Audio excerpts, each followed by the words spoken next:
You can really boil down what's happening in the Middle East to something relatively simple, and that is that the Muslim world does not want to be occupied by the U.S. military, and they will not stop resisting until the U.S. military leaves, and it will leave. If you had been Obama, would you have not acted with those videos of beheadings by people claiming to represent the Islamic State on the television? But we have to understand that that was a reaction.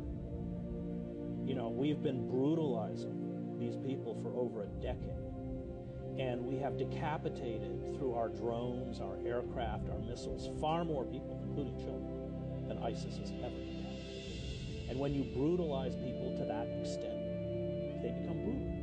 You see that eruption of brutality, but you don't see all the times they stood over the rubble of homes and saw the bodies of women and children and elderly over and over, day after day.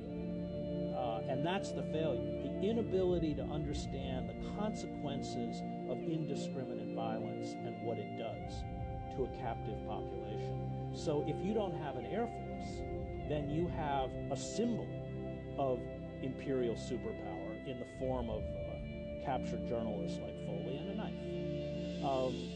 But there is no moral difference between a beheading by ISIS and a drone strike.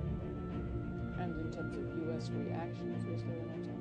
Well, the sane reaction is to get the hell out of there and stop occupying their countries and stop, you know, these drones circle 24 hours a day.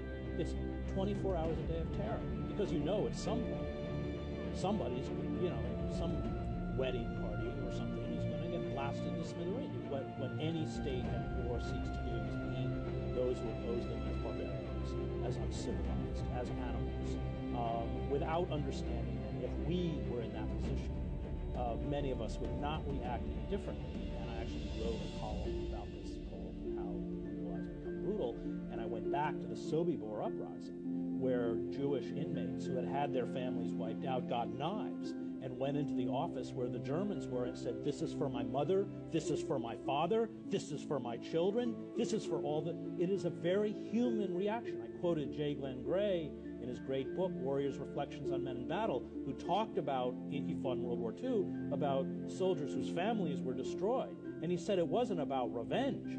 It was about the utter annihilation of the enemy. And that is what we're seeing in ISIS. What we don't see is that we caused